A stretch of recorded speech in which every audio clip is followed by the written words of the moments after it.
Hello दोस्तों, आज आपको रिपेयर करके दिखाऊंगा। ये वीडियो के अंदर ये ओनिडा का एक चैसिस है CRT टीवी का। तो ये चैसिस का जो प्रॉब्लम है, ये स्टैंड बाई मोड पर है, ये स्टैंड बाई से ऑन नहीं हो रहा है।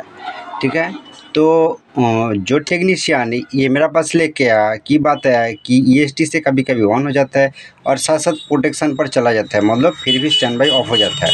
तो जो कुछ है ये PCB के अंदर सब कुछ मैं आपको दिखाऊंगा और ये प्रॉब्लम को कैसे रिपेयर किया जाता है सब कुछ मैं आपको बताऊंगा। बात दोस्तों मैं बताना चाहता हूँ कि ये जो प्रॉब्लम मैं आपको रिपेयर करके दिखाऊंगा कि ये स्टैंड बाई प्रॉब्लम है। ठीक है, इसका ऊपर जो जो कंपोनेंट आपको देखना पड़ेगा वही मैं बताऊंगा, क्योंकि कभी कभी देखा हूँ मैं कि बहुत पुराना वीडियो मैं यूट्यूब के अंदर अपलोड किया हूँ और उसका अंदर कमेंट के अंदर देखा कि सर ये चैसिस का वर्टिकल IC नंबर क्या है, ये चैसिस का साउंड IC नंबर क्या है, ये चैसिस का EST नंबर क्या है। तो दोस्तों याद नहीं रहता है। बहुत दिन पहले मैं बहुत कुछ वीडियो अपलोड करता हूँ और उसका बाद जब मैं वो वीडियो के अंदर उस तरह कमेंट करता हूँ याद में नहीं रहता है। और आपको मान लो ये वीडियो के अंदर जो टॉपिक के ऊपर मैं आपको वीडियो बना के दिखाऊंगा कि ये स्टैंड बाई मोड प्रॉब्लम है। ठीक है, स्टैंड बाई प्रॉब्लम के ऊपर मैं सब कुछ बताऊंगा, बट अब बताएगा कि सर ये PCB के अंदर ये पोजीशन का रेजिस्टेंस क्या होना चाहिए, ये पार्ट्स का नंबर क्या होना चाहिए, EST का नंबर क्या होना चाहिए। तो दोस्तों ये सब बताएगा तो वीडियो इतना लंबा हो जाएगा कोई नहीं देखेगा। इसी तरह कमेंट आया, मैं 24 मिनट का एक वीडियो बनाया और वीडियो के अंदर एक कमेंट आया कि सर इतना लंबा वीडियो बनाया, इतना लंबा वीडियो कौन देखेगा। ठीक है, तो इसी तरह भी कमेंट देखने को मिलता है, तो क्या बताऊंगा। और दोस्तों बहुत दिन पहले जो मैं वीडियो अपलोड करता हूँ वो खुद का वीडियो यूट्यूब चैनल के अंदर जो रहता है वो खुद का देखना माना है, क्योंकि उसका ऊपर यूट्यूब चैनल का अंदर बैड इफेक्ट आता है। इसलिए मैं पुराना वीडियो यूट्यूब के अंदर जो अपलोड कर देता हूँ वो नहीं देखता हूँ। ठीक है, आप पूरा डिटेल्स देखिए, वीडियो को शुरू से लास्ट तक देखिए। जो कुछ मैं इन्फॉर्मेशन शेयर करता हूँ वो आपका काम में ज़रूर आएगा। ठीक है, और मान लो वो वीडियो के अंदर इन्फॉर्मेशन जो आप लेना चाहते हो वो नहीं मैं अपलोड किया, बताया नहीं, तो आप प्लेलिस्ट चेक करके देखिए, कुछ ना कुछ वीडियो के अंदर मैं बता देता हूँ। ठीक है, तो चलिए ये जो PCB है आपको क्या दिखाऊंगा। ये दोस्तों साउंड IC है, ये वर्टिकल IC है, ये STR पावर सप्लाई है। ठीक है, इसका वर्टिकल IC अभी ओपन है क्योंकि फर्स्ट टाइम मैं जब चेक करके देखा इसका वर्टिकल IC शॉर्ट था। वर्टिकल IC को मैं ओपन करके अभी रखा हूँ। ठीक है, वर्टिकल IC का मिडिल पिन का साथ एक पिन शॉर्ट हो गया था, ये वर्टिकल IC। तो अभी एक प्रॉब्लम आ रहा है कि ये स्टैंड बाई से अभी ऑन नहीं हो रहा है। मैं सोचा कि IC चेंज करके ये सेट को रेडी कर दूंगा, पर दोस्तों इसी तरह प्रॉब्लम जब आता है बहुत टेक्नीशियन IC चेंज करके देखता है, पर दोस्तों IC चेंज करने का पहले आपको कंफर्म होना चाहिए कि प्रॉब्लम एक्चुअली IC के अंदर है कि और अलग कुछ प्रॉब्लम है। ठीक है, हो सकता है कुछ रेजिस्टेंस PF ट्रांजिस्टर शॉर्ट होने का वजह भी प्रॉब्लम आ रहा है। तो आपको आइडेंटिफाई करना पड़ेगा। किस तरह आइडेंटिफाई करना पड़ेगा ये वीडियो के अंदर आपको मैं स्टेप बाय स्टेप दिखाऊंगा। मीटर को मैं 200 DC रेंज पर सिलेक्ट कर दिया, मीटर का नेगेटिव पोर्ट में यहाँ पर कनेक्शन किया, ये PCB को मैं अलग सा पिक्चर ट्यूब के अंदर कनेक्शन किया। इसका वर्टिकल पॉइंट यह है, इसका हॉरिजॉन्टल पॉइंट यह है, मैं दोनों पॉइंट को कनेक्शन किया, पिक्चर ट्यूब का नेगेटिव इसका साथ कनेक्शन कर दिया। ये दोस्तों ट्रांजिस्टर बेसबोर्ड है। ठीक है, तो चलिए मैं सप्लाई देकर आपको दिखाता हूँ कहाँ पर कितना वोल्ट मिल रहा है। तो फर्स्ट टाइम मैं सीरीज लाइन से ही सप्लाई देकर आपको दिखाना चाहता हूँ। चलिए मैं सप्लाई दे देता हूँ। मैं सप्लाई दे दिया।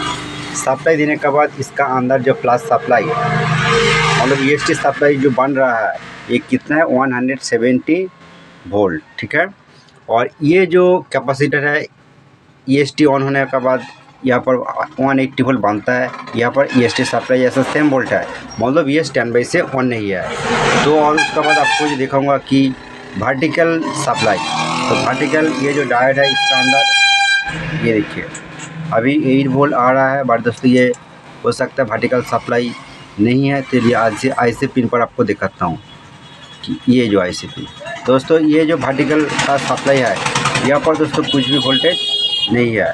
ठीक है, बट यहाँ पर एक डायोड है, यहाँ पर 7.7 आ रहा है। ठीक है, तो क्या हो गया, ये वोल्टेज कहाँ से आ रहा है, इसका अलग अलग पिन वोल्टेज आपको दिखाना चाहता हूँ कि दोस्तों ये 1 नंबर पिन वोल्टेज नहीं है, 2 नंबर पिन वोल्टेज नहीं है, 3 नंबर पिन वोल्टेज नहीं है, 4 नंबर पिन नेगेटिव है, 5 नंबर पिन वोल्टेज नहीं है, 6 नंबर पिन दोस्तों 6 नंबर पिन का अंदर 7.6 वोल्ट आ रहा है। ये दोस्तों कहाँ से आ रहा है, और ये 7 नंबर पिन, ये लाइन टूट गया, यहाँ पर कुछ भी वोल्टेज नहीं है, और ये पार्टिकल आउटपुट का अंदर कुछ भी वोल्टेज नहीं है। तो दोस्तों ये आईसी का मिडिल पिन दोस्तों ये नेगेटिव है, ठीक है।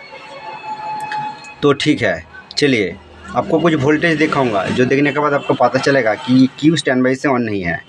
तो इसका मेमोरी वोल्टेज आपको दिखाने का ज़रूरत नहीं है, मेमोरी वोल्टेज ओके है। इसका अंदर 5 वोल्ट मिल रहा है, ये देखिए मेमोरी का अंदर 5 वोल्ट मिल रहा है, ठीक है। इसके एचसीएल वोल्टेज भी ओके है, मैं नहीं दिखाऊंगा अभी। यहाँ पर रेगुलेटर है, ये देखिए एक स्विचिंग ट्रांजिस्टर है, और यहाँ पर एक रेगुलेटर है, यहाँ पर एक रेगुलेटर है। रेगुलेटर के इनपुट पर कितना वोल्ट आ रहा है, ये रेगुलेटर के इनपुट है, इसका अंदर देखिए कुछ भी वोल्टेज नहीं है।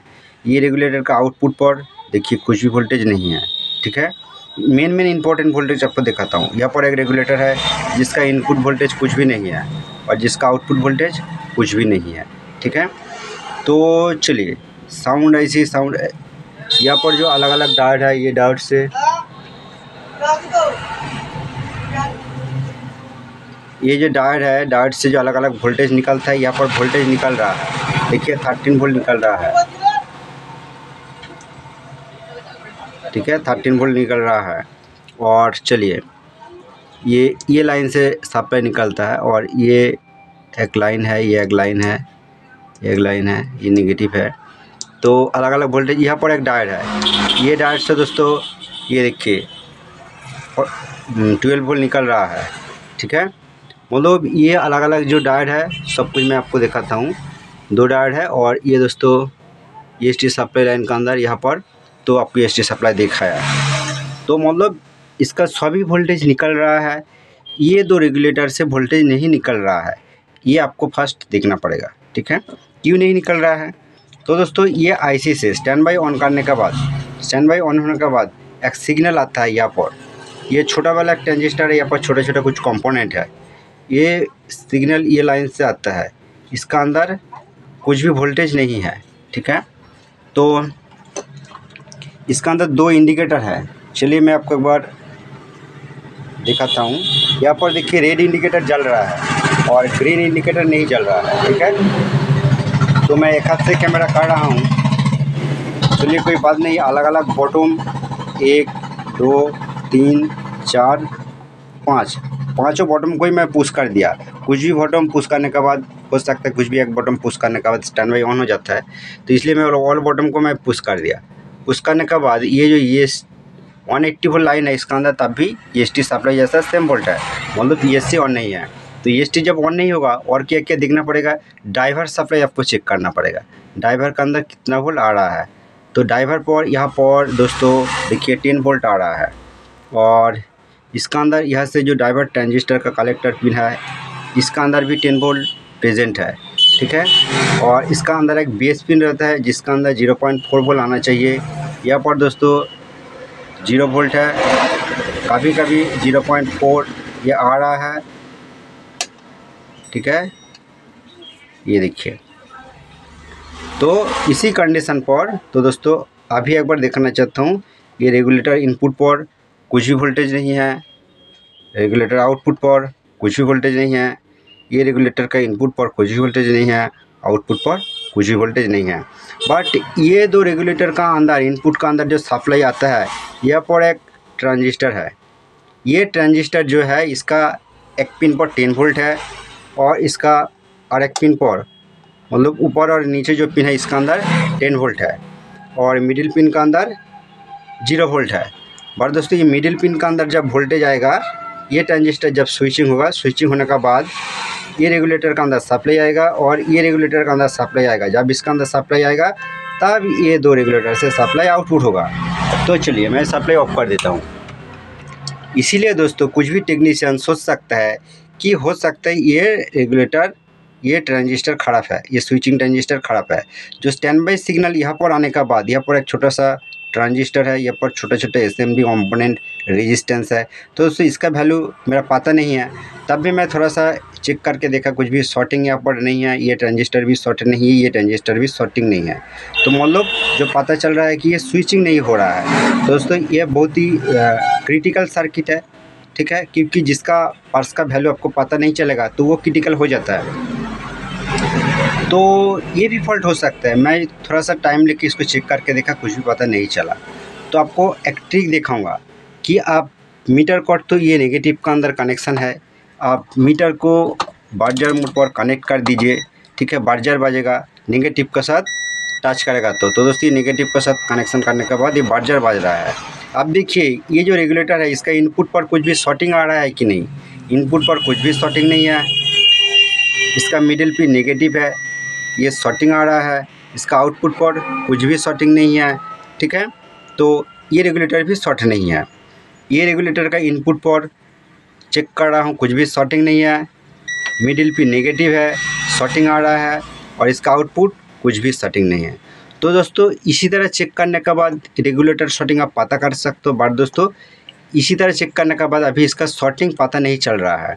तो ये जो लाइन जा रहा है आपको देखना पड़ेगा ये कहाँ पर जा रहा है। ये लाइन यहाँ से, ये जो रेगुलेटर का आउटपुट यहाँ से दोस्तों, यहाँ से कहाँ पर जा रहा है आपको देखना पड़ेगा। तो यहाँ पर कुछ जम्पर का निशान है, कनेक्शन है, इसका अंदर भी कुछ भी शॉर्टिंग नहीं है। जम्पर का आउटपुट पर भी कुछ भी शॉर्टिंग नहीं है। तो आपको अच्छा करके देखना पड़ेगा इसका आउटपुट किधर जा रहा है। ज़रूर दोस्तों ये रेगुलेटर से जो सप्लाई आईसी का अंदर एक देखने को मिलेगा, ठीक है। तो वो मैं चेक करके आपको दिखाऊंगा, ठीक है। और आपको दिखाऊंगा कि यहाँ पर ये जो सप्लाई लाइन है यहाँ से, ठीक है,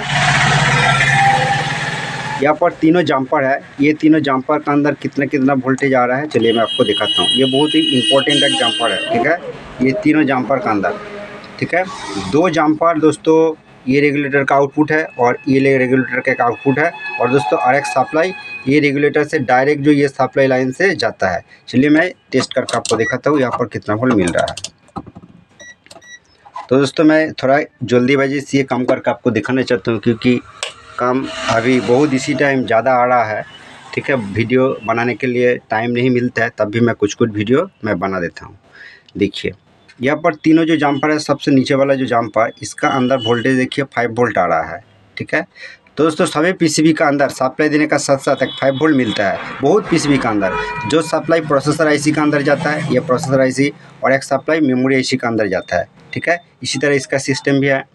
और इसका मिडिल जो जम्पर है इसका अंदर देखिए 1.2 इसी तरह आ रहा है, और इसका ऊपर कुछ भी वोल्टेज नहीं है। तो चलिए मैं सप्लाई ऑफ कर देता हूँ। सप्लाई ऑफ करने के बाद ये जो तीनों जम्पर है इसका अंदर तो वोल्टेज मिल रहा है, ये दो पिन का अंदर वोल्टेज नहीं मिल रहा है। दो पिन को मैं ओपन कर दूंगा एक बार, ठीक है। तो ये दो पिन ओपन करने के बाद आपको दिखाऊंगा कि ये जो दो पिन कहाँ पर है। आपको मैं पता है ये रेगुलेटर का आउटपुट है और ये रेगुलेटर का आउटपुट है। तो जब वोल्टेज पूरा प्रॉपर बन जाएगा, वोल्टेज भी चेक करके दिखाने के बाद पता चल जाएगा कि कौन सा रेगुलेटर कौन सा वोल्ट का है और इसका इनपुट वोल्टेज क्या होना चाहिए। चलिए मैं ओपन करने के बाद आपको दिखाता हूँ। तो चलिए अभी मैं इसका अंदर ये दो जम्पर को ओपन कर दिया। चलिए मैं आपको दिखाना चाहता हूँ, ठीक है। तो ये जो दो पॉइंट आप देख सकते हो किस तरह मैं ओपन किया। आप पूरा जम्पर को बाहर कर सकते हो, मैं बाहर नहीं किया, ओनली दो जम्पर को मैं ओपन कर दिया। और ये जो लाइन जा रहा है आप अच्छा करके देख सकते हो कहाँ पर कौन सा लाइन जा रहा है, ठीक है। और चलिए मैं अभी एक बार सप्लाई देके देखता हूँ कि क्या रिजल्ट आता है। मीटर को मैं 200 DC सिलेक्ट करके रखा हूँ। चलिए मैं सप्लाई अभी दे दिया। सप्लाई देने के बाद इसका अंदर जो देखिए रेड इंडिकेटर जल रहा है, ग्रीन इंडिकेटर नहीं जल रहा है। और ये रेगुलेटर का आउटपुट पर कुछ भी वोल्टेज अभी नहीं है। इनपुट पर कुछ भी वोल्टेज नहीं है। इसका आउटपुट पर कुछ भी वोल्टेज नहीं है। इसका आउटपुट पर कुछ भी वोल्टेज नहीं है। इनपुट पर कुछ भी वोल्टेज नहीं है। चलिए मैं इसका अंदर जो बॉटम स्विच है एक एक करके, चलिए मैं सभी बॉटम को मैं पुश कर देता हूँ। पुश करने के बाद एक बार देखूँगा कि दोस्तों इसका ये जो रेगुलेटर है इसका इनपुट का अंदर वोल्टेज आ रहा है, देखिए 9 वोल्ट आ रहा है। और इसका आउटपुट का अंदर जो वोल्टेज ये 5 वोल्ट आ रहा है। अब देख सकते हो ये जो रेगुलेटर है इसका इनपुट का अंदर देखिए 9 वोल्ट आ रहा है और इसका आउटपुट का अंदर 7.9 वोल्ट आ रहा है, मतलब 8 वोल्ट है। तो दोस्तों इसका बाद जो पता चला कि ये 8 वोल्ट का रेगुलेटर है, ठीक है। ये जो रेगुलेटर ये 8 वोल्ट का है, यहाँ पर 8 वोल्ट मिल रहा है जो दोस्तों आईसी का अंदर जाता है। और ये 5 वोल्ट रेगुलेटर है जो 5 वोल्ट बन रहा है, ये 5 वोल्ट ट्यूनर का पास जा रहा है और आईसी के पास भी आ रहा है, और ये 8 वोल्ट आईसी के पास भी आ रहा है। तो आपको ये जो वोल्टेज बन रहा है कि ये सप्लाई ओपन करने के बाद ये आईसी का 8 volt supply 5 volt supply disconnect हो गया, ट्यूनर का 5 वोल्ट सप्लाई डिस्कनेक्ट हो गया। अभी तो दोस्तों ये जो 180 वोल्ट का अंदर सेमी वोल्ट है, क्योंकि ईएसटी नहीं बनेगा, क्योंकि ये मेन प्रोसेसर का सप्लाई नहीं जाएगा तो इसका एच आउट सिग्नल नहीं आउटपुट होगा, ठीक है। आपको कंफर्म करना पड़ेगा कि ये 2 लाइन का अंदर कौन सा लाइन शॉर्ट है, कौन सा वोल्टेज ड्रॉप का बजाय ये 2 रेगुलेटर पूरा स्टॉप हो जाता है। अब अभी देखिए यहाँ पर जो स्विचिंग ट्रांजिस्टर है इसका अंदर 9.2 वोल्ट है, ठीक है। और ये नीचे पिन का अंदर 8.6 वोल्ट है, और इसका मिडिल पिन का अंदर जो वोल्टेज 0 था अभी 9.2 है। मतलब ये जो स्विचिंग ट्रांजिस्टर इसका 9 वोल्ट सप्लाई ये 2 रेगुलेटर का अंदर जाता है और इसका आउटपुट निकलता है। तो आप कंफर्म कैसे कर सकते हो? तो चलिए मैं एक एक पिन को मैं ये मीटर का कॉर्ड से ही मैं शॉर्ट कर दूंगा और मीटर के अंदर देखूंगा कि वोल्टेज बनता है कि नहीं। चलिए फर्स्ट ऊपर का जो पॉइंट है ये मैं मीटर किस तरह करूंगा मैं आपको दिखाता हूँ। देखिए ये मीटर लेके ये मैं शॉर्ट कर देता हूँ। ये देखिए शॉर्ट कर दिया। शॉर्ट करने के बाद भी 5 वोल्ट मिल रहा है, और दोस्तों 5 वोल्ट अभी चला गया। ये देखिए 5 वोल्ट अभी चला गया। तो चलिए मैं छोड़ देता हूँ। दोबारा मैं यहाँ पर देखता हूँ कि दोस्तों फिर भी ये 5 वोल्ट गायब हो गया और इसका आउटपुट ये भी 8 वोल्ट गायब हो गया। तो मतलब आप आइडिया लगा सकते हो कि ये 5 वोल्ट लाइन का कुछ शॉर्ट है। चलिए दोबारा मैं स्टैंड बाई से ऑन करके देखता हूँ। इसका ऑल बॉटम को मैं पुश कर दिया। पुश करने के बाद देखता हूँ कि वोल्टेज आता है कि नहीं। दोस्तों फिर भी इसका 5 वोल्ट बन रहा है और इसका 8 वोल्ट बन रहा है। तो चलिए अभी 8 वोल्ट लाइन को सेम तरीक़ा से मैं शॉर्ट करके देखता हूँ।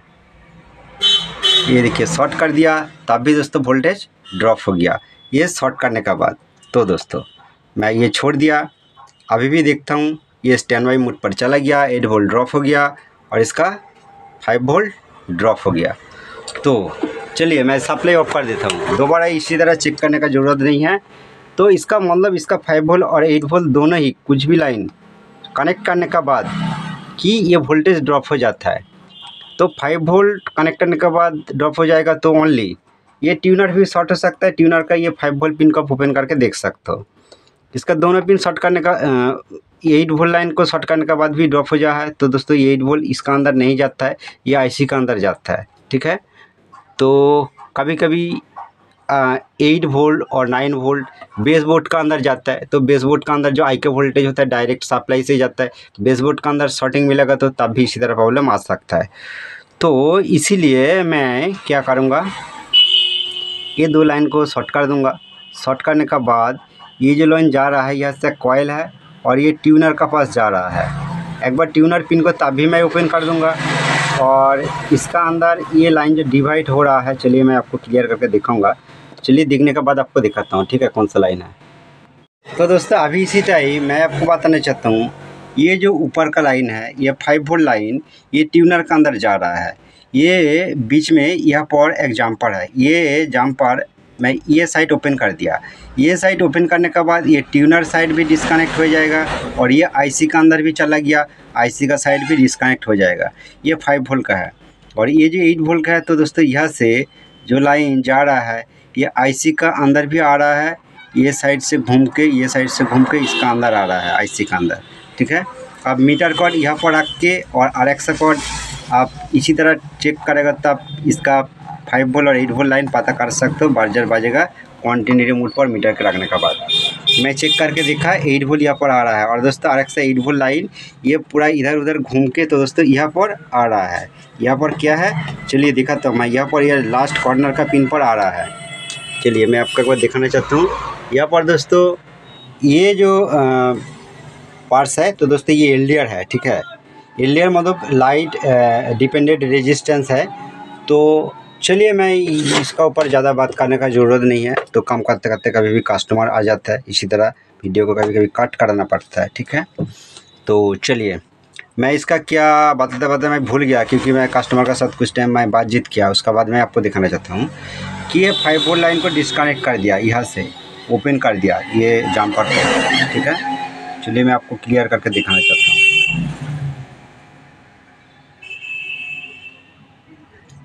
यहाँ से ओपन कर दिया और ये आईसी का अंदर इसी तरह ये घूम के आईसी का अंदर आ गया, ठीक है। और ये जो लाइन है यहाँ से घूम के आप देख सकते हो, यहाँ से घूम के तो इधर उधर करके यहाँ पर एक कॉइल है, ये ट्यूनर का अंदर चला गया, ठीक है।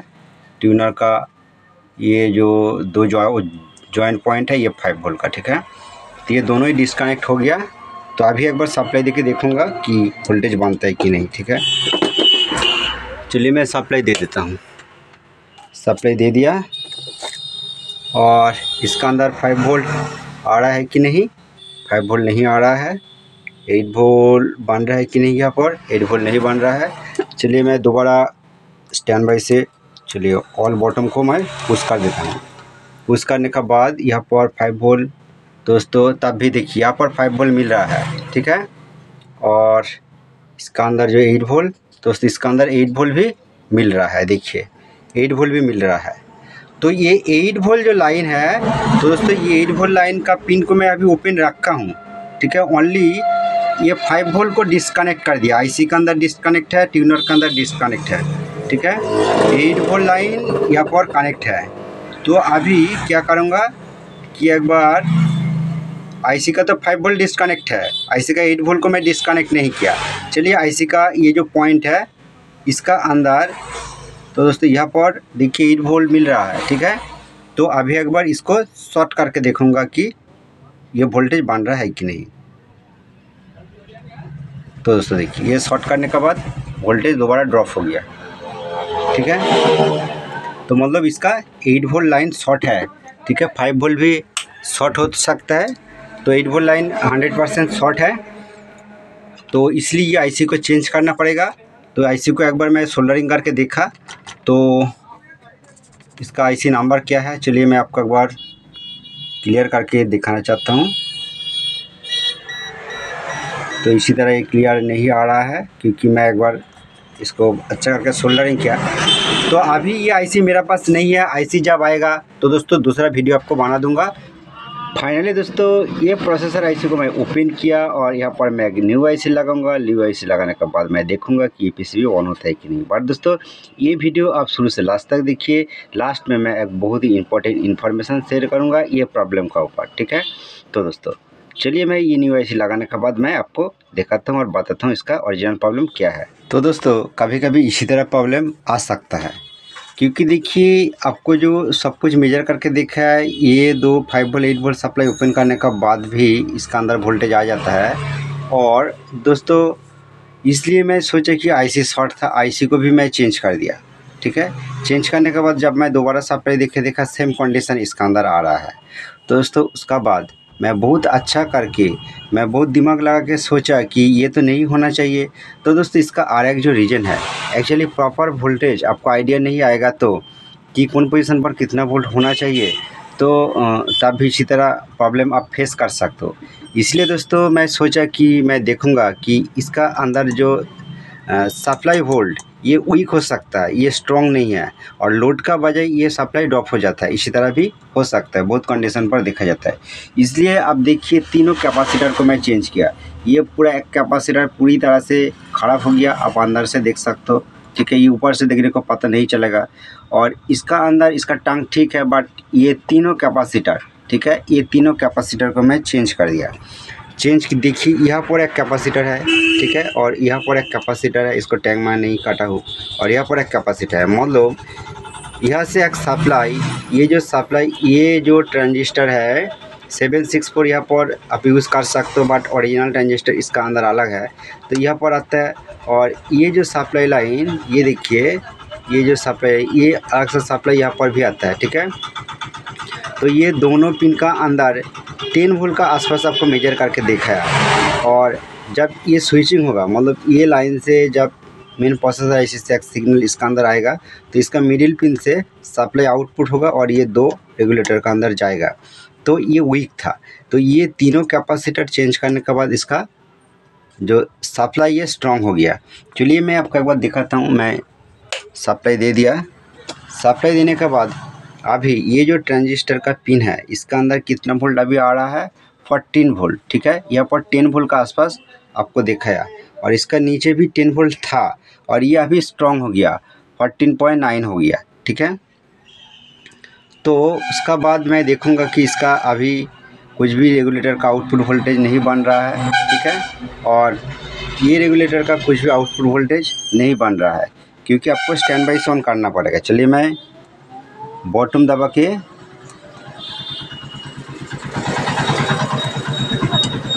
ये स्टैंड बाई में ऑन कर दिया। अभी देखिए इसका वोल्टेज इसका अंदर देखिए 5 वोल्ट प्रॉपर बन रहा है।